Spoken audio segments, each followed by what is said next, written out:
we called a timeout and still didn't run it right. Offensively, I mean, you miss shots, you miss shots. We had low turnovers, but we didn't shoot the ball particularly well. We started out first quarter pretty well, but you end up shooting 40% against a good team. It's hard. And I think that some of that is we took tough contested shots, and some of it is we drive in the lane and get ourselves too deep, and we're taking a pretty tough contested shot. Obviously, I'm searching for combinations. Thought we, had some good ones for a stretch, but man, it's, we ended on a 17-4 run, but I think we had one close to that to get the lead too for us. And we just couldn't sustain it because we made mistakes. You talked about rebounds pregame, and I'm sure I don't have the box in front of me, but I think it was pretty heavy in their favor, I do believe. Well, I think the rebound thing is it was because we missed a ton of shots. They had a chance to get a lot of defensive rebounds. I actually, until late in the game, I think Brianna Jones hurt us and one other player hurt us on some offensive boards, but we held them to 10, and they usually average more than that. We forced turnovers tonight. I mean, we forced, 23 turnovers and got a lot of points off of it, but that was the easiest way for us to score tonight. Playing against their set defense, we didn't do a great job. And say a few words about Kennedy Burke, another very efficient game. Yeah, I mean, she's really helping us.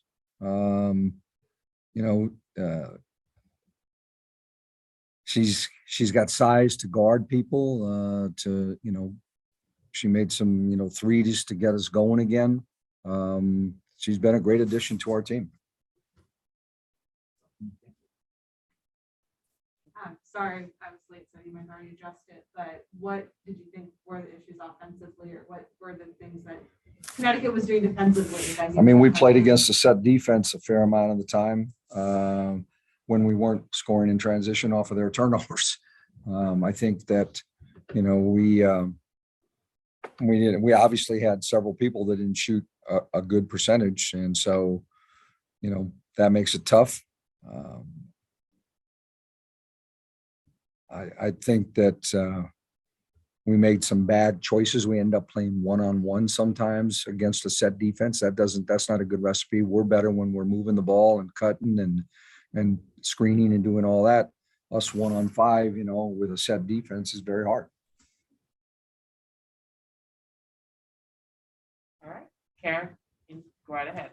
Now we'll go to Michelle. Hey, Mike, it's Michelle Smith, WNBA.com. How are you? Good, thanks. Well, not good, but good. All right. So I'm going to ask you for a couple silver linings here. So the minutes you got from Burke, that you got from Elizabeth, obviously Mashita, what do those tell you moving forward about how you can use people and what you can expect from them? Well, I mean, I think that the strength of our team as we go forward will be depth. Just the fact that we had some depth to be in a game we had a chance to win without, Elena and Alicia, that's a big start.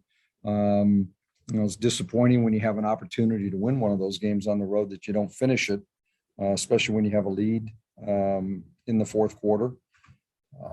But those guys, I mean, I thought the three you mentioned played particularly well. We got Tianna Hawkins going a little bit more offensively. She's been struggling with her shot, and we got her going a little bit too. And then my quick follow-up, and again, I'm going to ask you to look at the sunny side of the street. This is as disappointed as you are today and playing without Elena and, and Alicia and Alicia, you guys are 6-3. What do you like about this team right now? Well, I think I like, our in general, I like our toughness, our togetherness, our chemistry.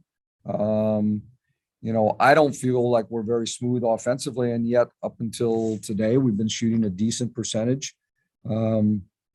I think they are buying into how we want to play, but it doesn't look smooth right now at times. The fact that we can take two, starters out of the lineup, be on the road and have a chance to win, I think that's encouraging. This is our first road loss. And so, when you can go out and start the season and be 3-1 on the road, that's a good sign, I hope, for the future. Thank you. Yep. Jen? Hey, Coach, sticking with Kennedy for a second, you've had some other players who've kind of struggled. You talked about it, not really in a rhythm, but Kennedy's come in late here and seemed to be in a rhythm kind of from the start. So what do you think's allowed her to be so efficient and impactful, even when your offense isn't quite firing on all cylinders? Well, I think part of it is that she had such a good season overseas that she's come in right from that and, has a positive vibe about how she's playing. She shot the ball well overseas, shot over 40% from 3 there. So that's carried over to us. The fact that she can defend and switch out and play, point guards and power forwards and wing players and defend about just anywhere on the floor. I think that's been a big plus for us too. And I think she sees how she can contribute in that area too. And then just one other question, we talked about Connecticut's length and the challenge that poses pregame. But, Courtney Williams on the perimeter had a big first half for them too. And just curious, without Jasmine Thomas, what challenges do you think that Sun backcourt gave you guys on both ends? Well, I think that actually in general, I'm not unhappy with how we made them work to get shots. I thought that Courtney and Heidemann had to work, but I think that they pretty much have learned to play within themselves and do things that they know they can do. Heidemann's been thrown into the mix and she comes out and has just 1 turnover. That I think that's a big thing for them to have a point guard who can get everybody else the ball in the right spots. And I think she's done a pretty good job of that. The thing about Courtney Williams is that she does a lot of other little things too. She's passing the ball better. People don't think of her as a great passer, but she had 7 assists tonight. She's always been a good offensive rebounder. So, that was a big get for them to get her back this offseason. Rafiq? This is Ralph. If you're nothing but that sports talk. Unfortunately, the Washington Mystics did give it to Raw, but when the Bonner hit that shot that put you guys down by 7, it was pretty much over from there. You think you could have done a lot better to defend the Bonner on the baseline? I don't want to talk about a specific play. I mean, she made a shot. That's what she does. She's a good shooter. I don't know if we did a good job of contesting on that. We made, we were trying to help inside we got caught in a mismatch in the lane with one of our smaller guards guarding one of their posts, and we couldn't get back out to Bonner quick enough. And what are your thoughts on the way that Tianna, Hawkins, and Elizabeth Williams contributed in this effort despite the Yeah, I mean, I think they gave us a huge lift tonight. Elizabeth, did what we kind of expect around the rim. She knows how to move without the basketball. Rui was able to find her several times. Tosh found her a couple times. She did a pretty good job, I thought, for in the second half on Brianna Jones. Brianna was good early and kind of slowed her down a little bit. And Tianna made some shots tonight.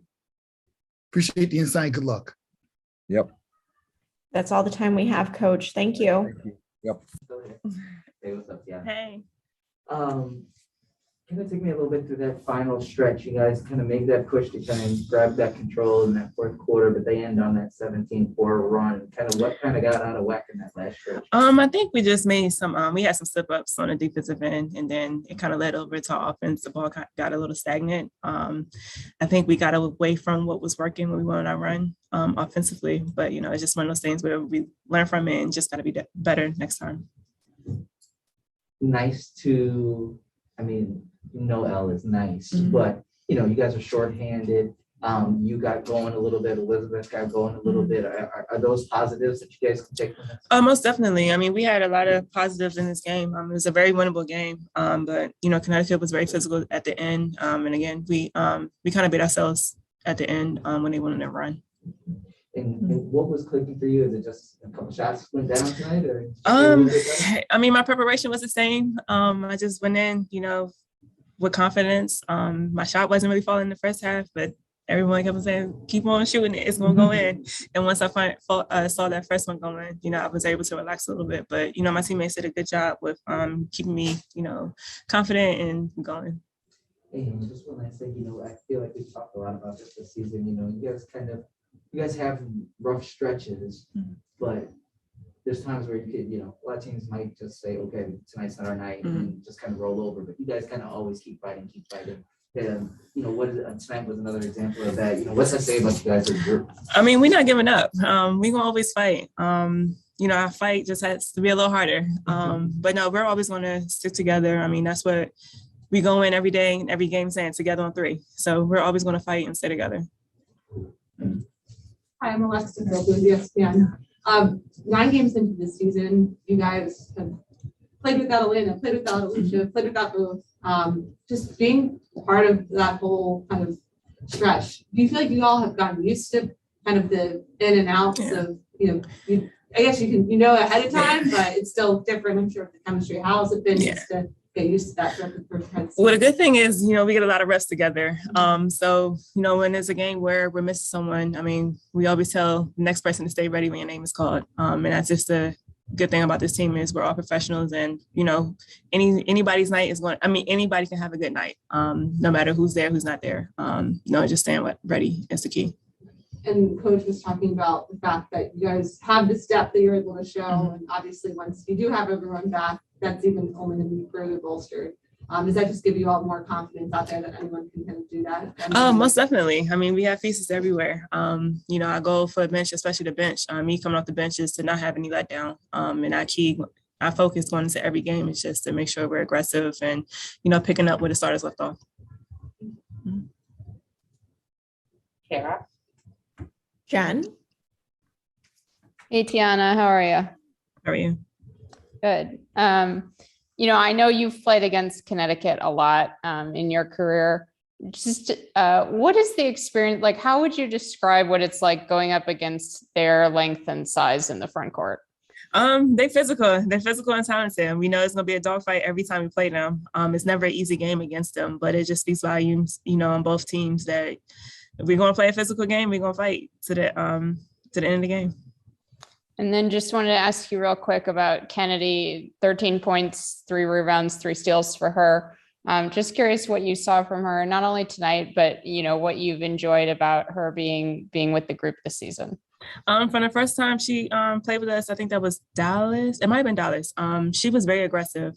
She just got in and fit in where she could, and she hasn't backed down. She's a competitor, and she's going to give her all every night. And she has a lot of confidence. I love that.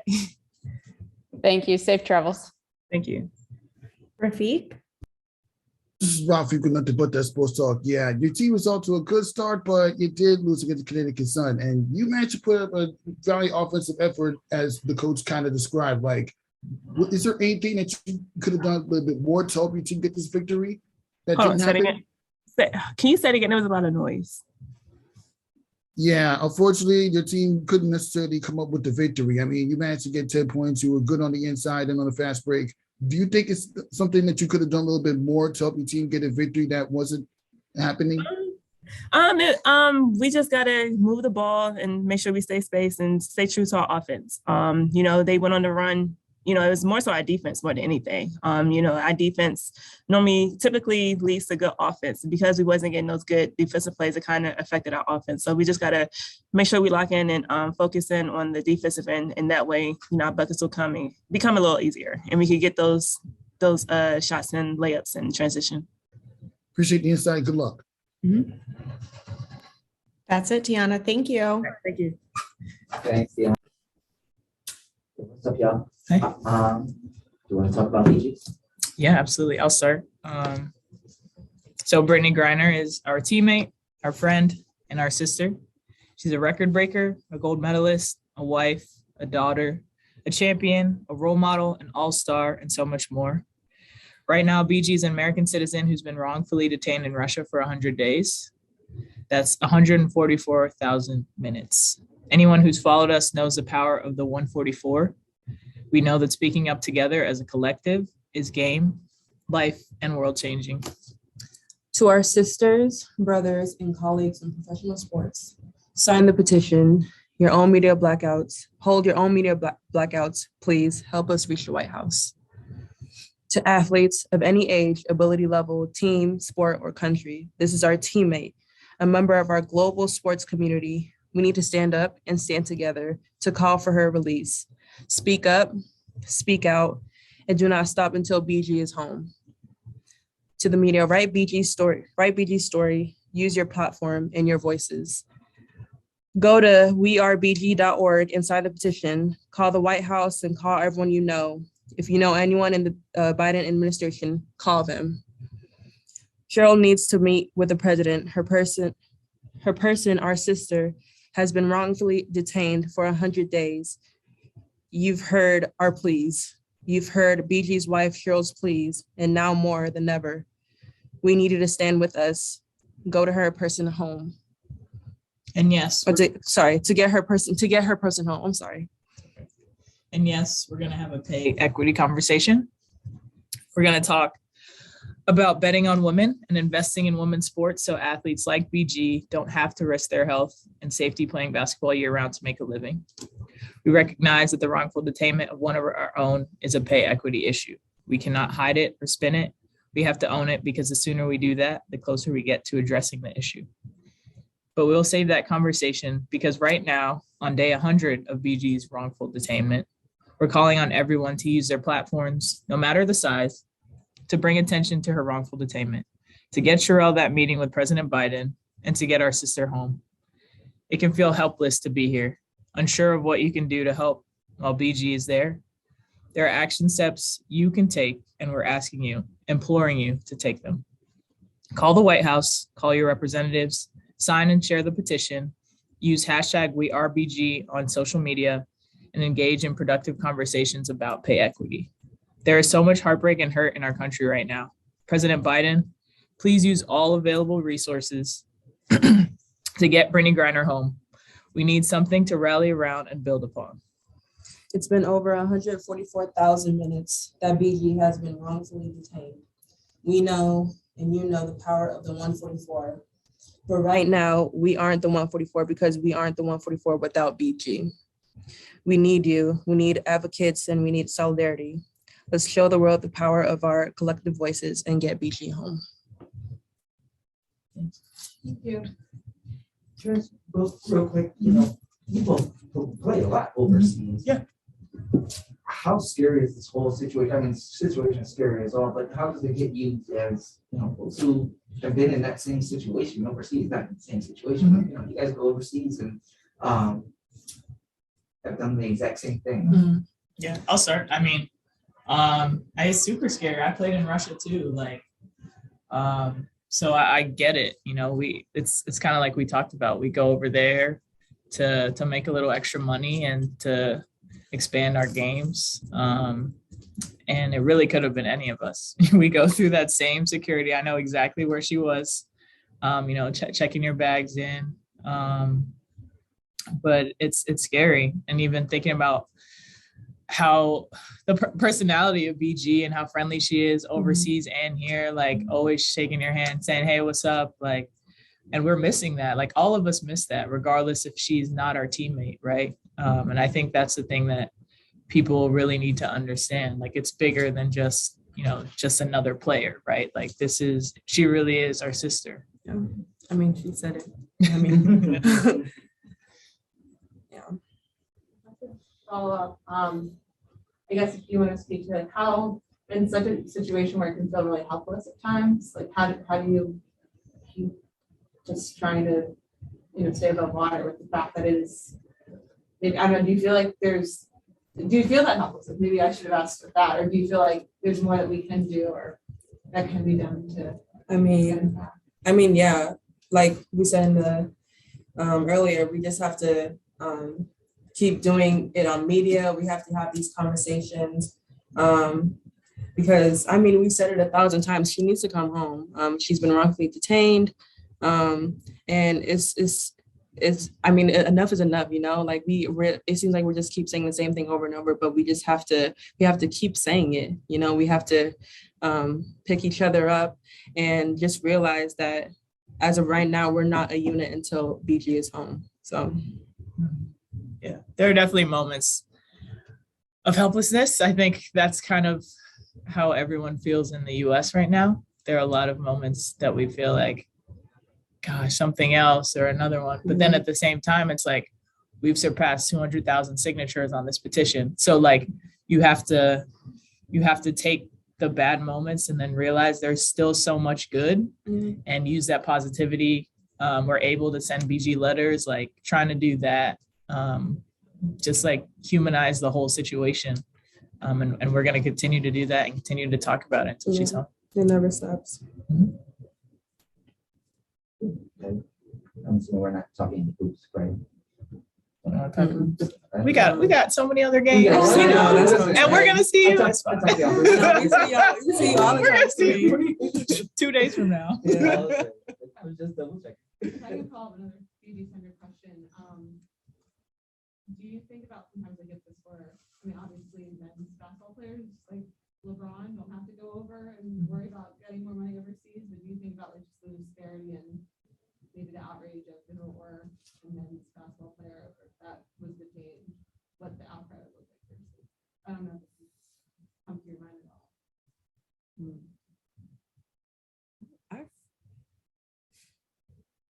I feel like, I don't know, that's a good question, but I feel like if the roles were reversed, I feel like it would have immediately been like, like bring that person home, I mean, there's so many areas where like you could tell like there's still like room for, I don't know, it's just hard. It's hard to say, I mean, it's also hard to say because LeBron wouldn't be in that situation in the first place, right? So like that's like the deeper root that when you start to shift the conversation to pay equity, it's like a lot of people, like multi-time Olympians wouldn't be playing in Russia anyway. So there are so many layers to this that we're trying to get out, and hopefully some change will come from it. Jen? We'll take 2 questions from Zoom related to BG. We'll start with Jen and then we'll go to Christy. Hi, Elizabeth. Hi, Kennedy. Thank you for talking to us tonight. Appreciate it. I just want to ask you real quick, Elizabeth, you mentioned kind of things like bad things piling up in the world. And I'm curious how you guys as a team are kind of balancing all the things that you could talk about, including BG, including Uvalde, like how you guys are talking about those things as a team while also, prioritizing what to talk about here with us and also taking care of yourselves and not just, overwhelming yourselves with this kind of, upsetting content. Yeah, it's a lot. It's hard. I think we have to put things in perspective. We can't do 1,000 things at once. So today our focus is BG and talking about that. June 3rd, we're going to have our Wear Orange game and talk about gun violence. We're in a year and a decade where we have access to so much information and know so many things that are happening in the world where it can become overwhelming. But at the end of the day, when we're on the court, when we step in between the lines, like that's our time away to focus on the basketball. And then when we're off the court, we can choose what is important to talk about on that day and what we want to share and use our platform that way. So it's a balancing game. And I'm thankful that I have teammates that understand that and a staff that understands that. Mm-hmm.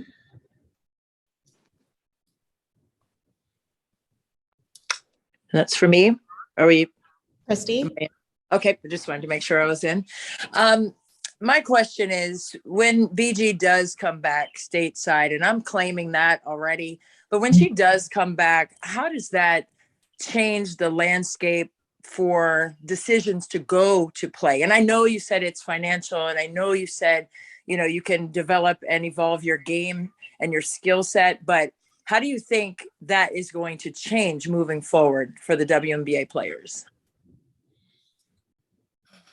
This is a hard one because as sad as it sounds, I think players will still go overseas. I think maybe where they go overseas might change. how long they go overseas might change. And I think there will be more conversations and harder conversations with agents about wanting to go. But I think people are still going to go. But I think hopefully this kind of opens up the eyes and ears of the league and of investors and of sponsors in saying, you know, if they say they support women and they support women's sports, you know, putting their money where their mouth is so that we don't feel any type of obligation to go. So we don't feel that we're ever put in any type of risk to have to go overseas in the future. Awesome. Thank you. Thank you. Thank you both. That concludes media for tonight. We will send out information about the week later. Thank you. Thank you. Appreciate